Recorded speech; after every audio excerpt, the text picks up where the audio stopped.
Binghamton, New York, for the 11th round of the 2002 AMA Chevy Trucks U.S. Motocross Championships. While Ricky Carmichael has already wrapped up the 250 outdoor motocross title, he is still going for the perfect season, and it's going to be a tough one today in Binghamton because it rained all day Saturday. I'm your host, Davey Coombs. Joining me is former champion David Bailey and Cameron Steele, and right there may be the secret to Carmichael's success coming out in a Gatorade bottle. Either that or he's drinking race gas.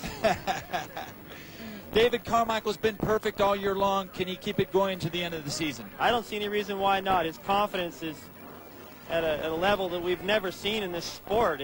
He just expects to win, and like Jeff Stanton said in the last show, the races are actually easy for him because during the week he works so hard.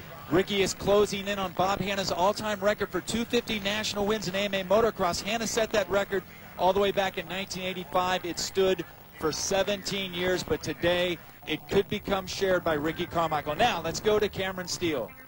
Well, it's time for the Suzuki Fast Lap. Normally my favorite time of any national, but since I decided to go out and break my wrist, I'm not going to be able to take you out on the Sobe Suzuki. Hey, this bike, it's getting close to be given away. Here at Broome, Tioga, and next week at Steel City, your last chance to enter. They're actually going to be giving it away next week. Should be a lot of fun. I'm bummed I'm not going to be able to go out and beat up on it a little bit more.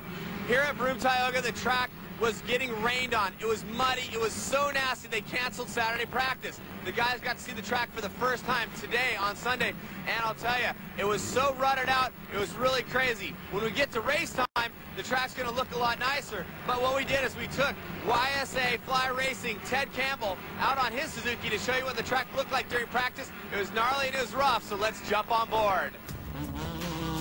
Getting on board with Ted, as you can see, the dirt's soft, a lot of different lines. You got to choose a line. You really got to stick with it. And not only that, you got to make sure you're in it completely. Whoa, you can see his front wheel climbed out of the line, cross-rutted, almost threw him over the bar. The track's definitely beat up right now, lots of ruts. By the afternoon, I guarantee it's going to get a little better. You got to pick your line and stick with it. And look at this. You got to make sure that someone's not already in your line. People crashing all over the place. It's rough, it's gnarly, and it's rutted. And that's going to do it for your Suzuki Fast Lap. David, how's this track changed since you were racing here? Well, the layout is slightly different, but it's the topsoil that they brought in. It's not nearly as rocky as it was when I raced. It used to be pretty dry and dusty, and they've just done an excellent job this weekend to clear off all the mud and make good conditions right now. Taking a look at our Suzuki starting lineup, of course, Ricky Carmichael is at the top of the field. A perfect season so far, 500 points. But guys like Tim Ferry, Ezra Luss, Sebastian Tortelli, Mike LaRocco, they want to stop Carmichael, and they are running out of time. Also, keep an eye on Canadian riders, John Sebastian Wall and Blair Morgan, taking a week off from the Canadian Nationals. And right there, the gate drops very quickly on us, right up the inside. You saw Carmichael into the sharp right-hander hairpin, and it looks like Carmichael already out front and a couple Hondas right behind him. Oh, and a big crash in the first turn. And it looks like Nick Way is in there, and Sebastian Tortelli, once again, number 13 with some bad luck, down on the start.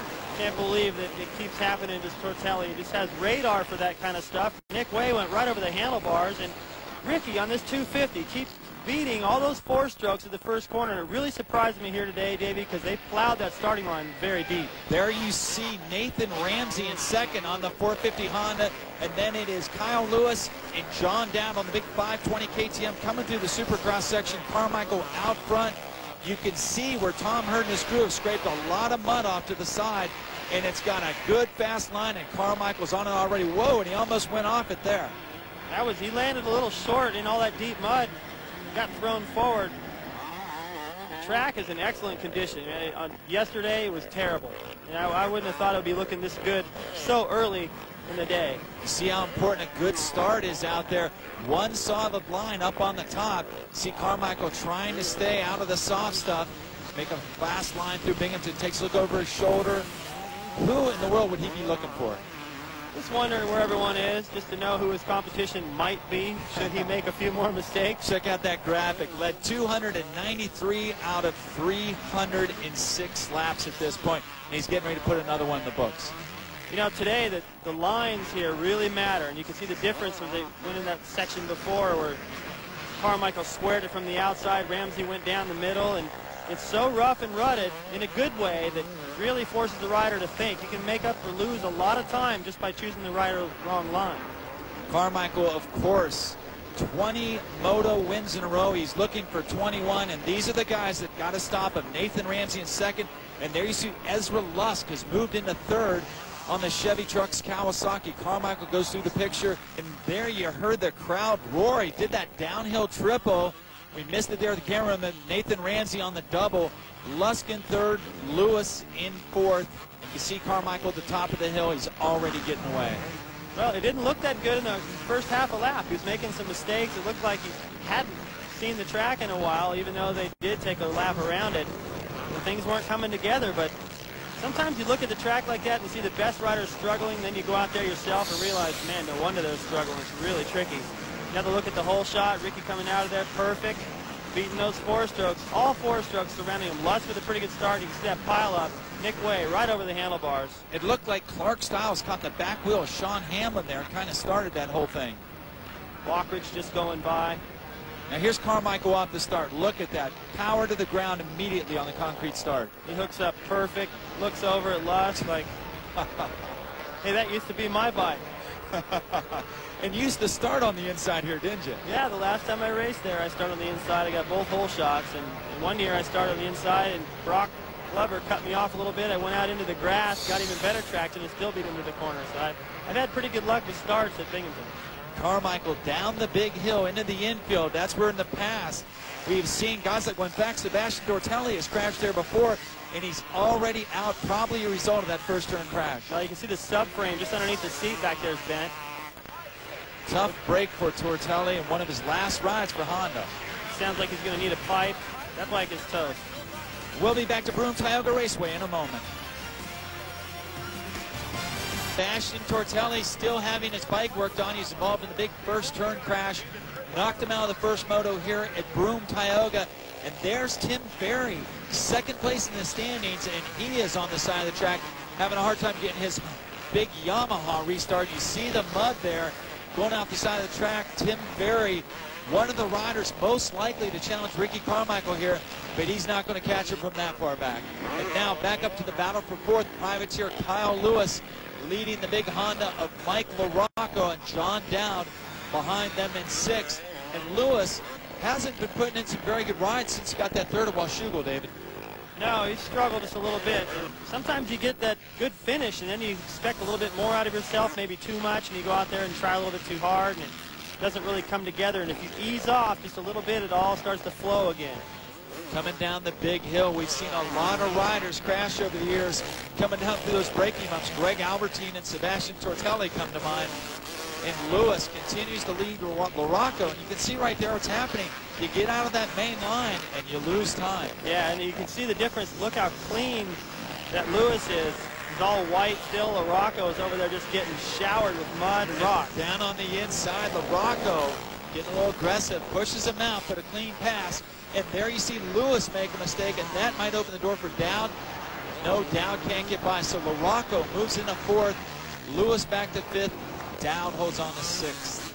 So it's like I was talking about earlier. You see these guys, these are the best riders in the world, and they're looking a little bit shaky here and there, like amateurs at times. It's because the track is so difficult. This dirt is really spongy, and every time you let off the power, it's almost like you put on the brakes. So you have to allow for that, set up your suspension different, and it looks to me like these guys are still adjusting to it during this race. And you can see a little bit of dust kick up right there.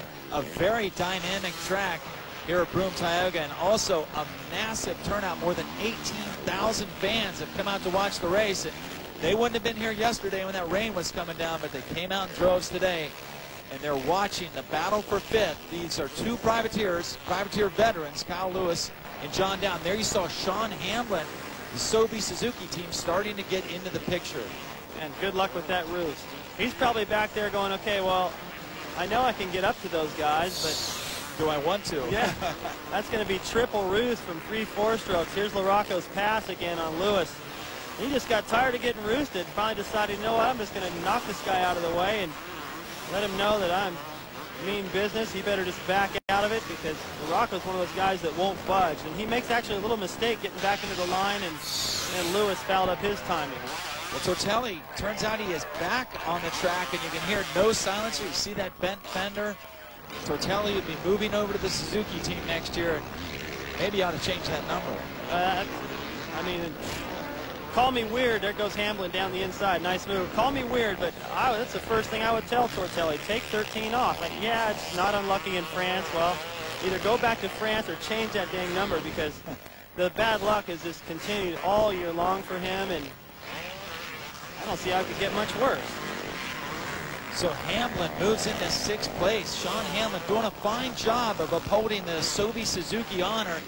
Kevin Windham out for the summer. Travis Pastrana actually in Indianapolis undergoing surgery on the knee, injured at the Gravity Games, being operated on by Dr. Shelbourne, the famous Dr. Shelbourne, who does a lot of orthopedics. Pastrana hoping to come back by Anaheim, but Sean Hamlin in the meantime carrying the Suzuki banner and doing quite well. Kid's had a lot of pressure on this summer, hasn't he? He has. You know what's cool is that I was talking with Roger DeCoster a little while back, and during the break actually before Millville, and he said that Sean's expectations were kind of fluctuating between, man, I want to win, and Roger's going, you got to be more realistic, you know, and it looks to me like he's trying to come back into this and go, okay, before the season's over, I'd like to be able to get on the podium. That is realistic. And if he continues to ride like he is right here, he's got a good shot at it. All right, let me ask you this. Is he slowed down to go faster? Well, he's probably just changed, you know, how anxious he is and how hard he's trying. And, you know, if you go out there and reality isn't meeting your expectations, it gets in your head and you start to blow it a little bit. Right here, he's just riding within himself and probably having a little bit more fun. Trying to get around Kyle Lewis. This is the battle for 5th. Hamlin, the green gear on the yellow Suzuki, coming through a whoop section. That's new this year, but it's not a stadium whoop section. Oh, a nice inside move. Wow, that was a lightning strike by Sean Hamlin. That was slick, and you could see him planning it the whole time because it was so slippery right there. It kind of made it look even cooler, because as soon as he landed off the jump, he just got sideways and fell right into the line he wanted. He almost gets a little shove up over the bars there. He just jumps a bump farther than Dowd to get into the line in front of him, and that was into that. No more roost from Dowd. Now the Lewis pass is what we saw. Watch this at the end of the whoops. Right, you can see Lewis is already worried about him. Hamlin knew it. He just slides right into that berm and does a little square off move. It works perfect. That's beautiful. It'd be hard to do that 2 or 3 times in a row. Obviously, Hamlin learning a lot in his first year at the factory level. Now back up to the battle for 2nd. Ramsey leading Ezra Lusk and Mike LaRocco. As they come down the bottom part of the course, you see him trying to stay on the inside, trying to stay out of the goop. But Ricky Carmichael way out front, going for moto win number 21 here at Broome Tioga. It's Carmichael, Ramsey, and Lusk when we come back. When the 1994 250 Nationals reached Broome Tioga, Mike LaRocco was well in control of the point standings. However, John Dowd and Jeff Stanton were each going for the race win. Stanton ran off the track unexpectedly in the middle of the race and left John Dowd to get the moto win. The second time out, it was Stanton again battling with Jeremy McGrath until McGrath, the Supercross champion, came up short on a double, and that would put him back. Next, it was Mike LaRocco's turn to make a mistake, landing on a hay bale off a jump and ruining his chances for the overall win. Once again, it was Dowd and Stanton battling for the win. Stanton, in his last year of professional racing, a couple good hits from the 6-time champion, but Dowd retaliated on the Yamaha and took the overall win, his 2nd of the season and his 3rd in his career.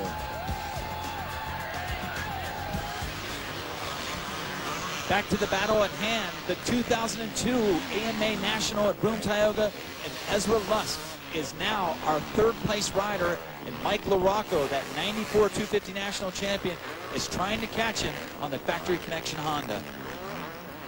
You'd think that he would have so much of a power advantage as deep as this dirt is. It's so loamy. You can see how it's sticky down in those ruts. And Lusk can hear him back there coming.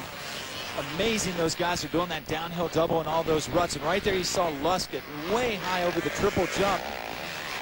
It's got to be tough racing through these combs off the face of these jumps, Dave. It is. These guys really have, like I said, the line choice is important, and it's changed quite a bit throughout this race. All the ruts that were, you know, just a little bit of a rut, now those are all real deep where they're dragging the foot pegs. These guys are Lusk goes down right when we were talking about the ruts, David. It looked like he got cross-rutted and right down on his face. Lusk our third place rider is down. You see his handlebars bent.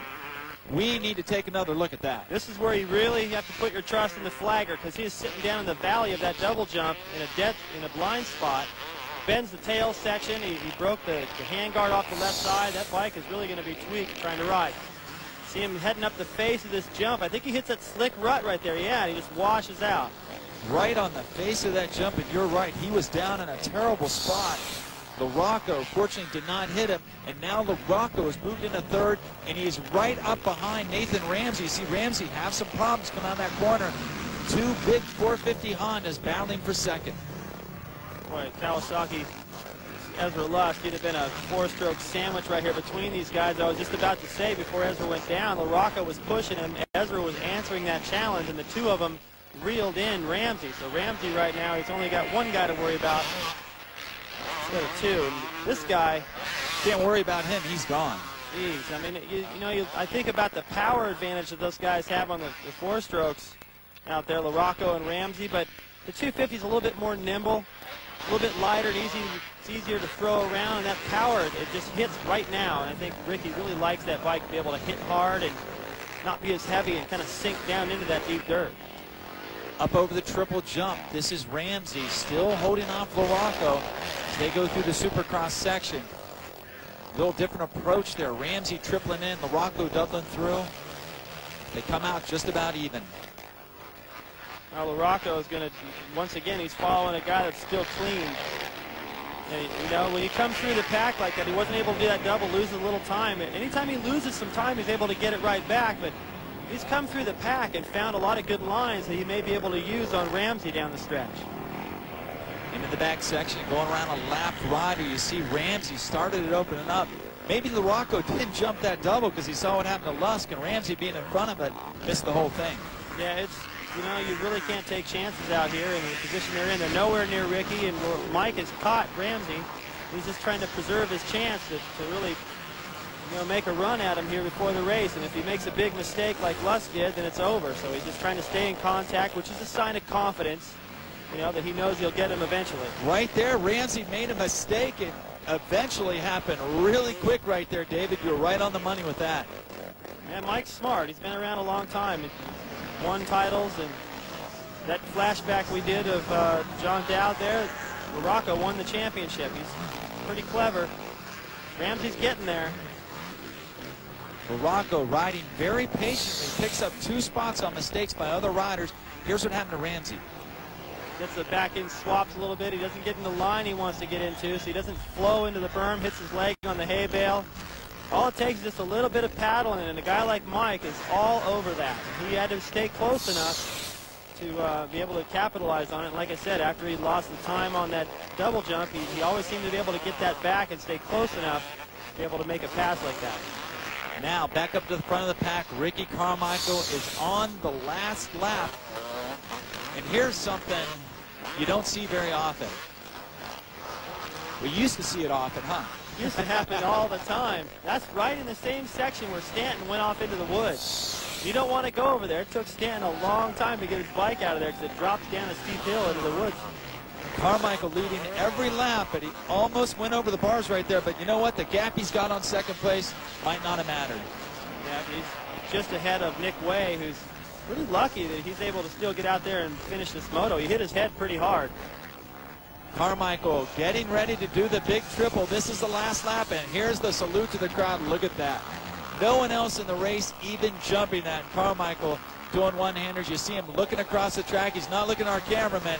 He's looking for Mike LaRocco. I wonder what Nick Way's thinking. Besides ducking for that roost off of Ricky, just looking at him on the last lap when he doesn't need to do a triple that hardly anyone else is doing. He's still doing it one-handed. Nick's probably just feeling like it's a privilege to follow this guy around for a little while. One more corner to go, and Carmichael takes the checkered flag. 21 motos in a row, absolutely perfect all summer long. He's keeping it going. He's got 3 motos to go for the perfect season. Mike LaRocco, patient in this moto, will take second. Coming in third is Ricky's factory Honda teammate, Nathan Ramsey. Made a little mistake there at the end and let LaRocco by, but he holds on to round out the podium. It's been a long time since Honda lost a race, maybe. I mean, You think about the money they invested in Carmichael, and it was a good move because the rest of the Honda guys stepped it up as well. New York, where our first moto is in the books. Now might be a pretty good time to take a look behind the scenes with this week's Racer X Pit Pass.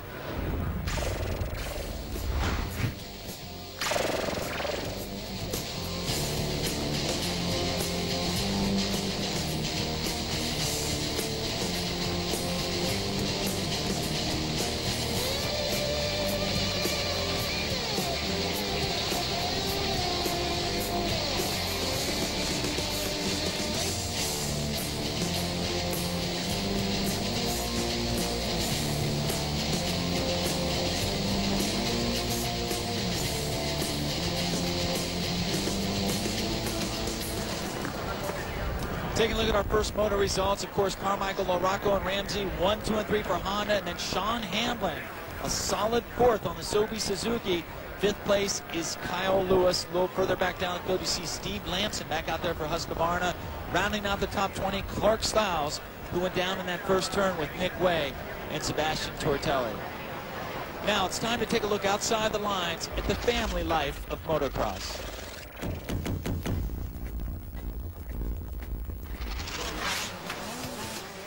In the sport of AMA motocross, the family is alive and well. One family that few fans get to ever experience, but may typify what national motocross is all about, is the Forty family. It's, you know, a great American family. You know, what they do with their hospitality is unbelievable. You know, nobody's ever seen anything like it. Somebody wants to sit down and just have family morals, they come over to the Scott bus. You know, that's what it's about. You want to get away from the racing and have fun and laugh and giggle. Come hang out with them. Everyone is welcome in there, and you know, it's just unbelievable the feeling that you get when you're in there. It's always a positive atmosphere, and they're so willing to give anything and everything that they have, whether it's time or, you know, you don't have any salt and pepper in your motorhome or whatever. They're always right there, and Helen is just a wonderful addition to Vivo, and they've just, you know, have multiplied the things that they do for everyone, and they certainly are motocross. Vivo Forti has been involved in the sport of motocross since the early 1970s when he was an amateur racer himself. After 3 years of not qualifying, I decided I might as well be a mechanic. So then I was a mechanic for John Savitsky in Pennsylvania, and we hit the road as privateers, and then all of a sudden we ended up, you know, got to meet some people, ended up getting a job with Yamaha Motors, worked for them for 3-4 years, and then Scott USA. I was talking to John, and he told me you need some more for today, huh? Some more goggles? Yeah, I need one more set for the qualifiers. You want system, the film system, or just tear-offs? Just tear-offs. Tear-offs? In other words, you're going to get the whole shot, and you're not going to worry about nothing else, right? Exactly. Is that it? That's my goal. Okay, well, he's going to bring them over, and I'll go, we'll get you all set up. Okay? Appreciate it. I think every professional race I've been to, he's almost been there. I mean, I can't remember one that he wasn't. And also Loretta Lynn's, and shoot, you know, wherever there's motocross, it's usually Bevo. I think I had asked him for some stickers, and you know, he gave it to me, but I had done the same thing back then. I was getting bad starts and riding through the pack, and apparently he noticed me, and it's like ever since then he's kind of took me under his wing there, and you know, helped me get my first ride, and you know, from there, since that point on, I've kind of, you know, I've kept that respect that he did for me, and having, you know, when the goggles contract comes around, it's all Scott. That's all I think about. Bevo 40 and the Scott bus and John, my son, are very important to the riders for the goggles. And I believe with Helen being in the bus, preparing meals and doing a little hospitality, I think it's very important to the industry's stomach. And Bevo's as well. As the anointed chef du jour, Helen can always be seen preparing meals in the Pete's RV, Scott USA bus, or performing her duty as a motocross mom. They're all my boys, and their families as well. A lot of times I don't know their numbers or how they've done at the race, but I know their wives' names, I know what the boys like to eat, and I know the things that their kids, what the problems are at home with their kids right now. Bevo and Helen have 3 sons and 1 daughter. The oldest son, John, is very involved with his dad's business. And recently, a family tragedy gave him the opportunity to shine. I had an unfortunate loss this year. My brother passed away, and John just took over. You know, in fact, it was kind of cool. That was the day that he stepped out of the back of my shoes. He stepped into his shoes, and now everyone respects him for what he does. It was hard, and I came and did the advice from Scott, came down, helped me out. I mean, everything worked out great. I mean, just happened that week, they ended up being a mud race, so to show him that I knew what I was doing, which was good. So the next time you're at an AMA National, be sure to take a look at the one family that everyone in motocross feels like they're part of, the Forty family. I think from the outside looking in, you probably look like a bunch of ruffians, but we're actually not. There's a lot of really good people here. Good-hearted people, kind, generous, compassionate, and I'm sorry that people don't get to see that side of racing always, you know. When we come back, Ricky Carmichael continues his quest for the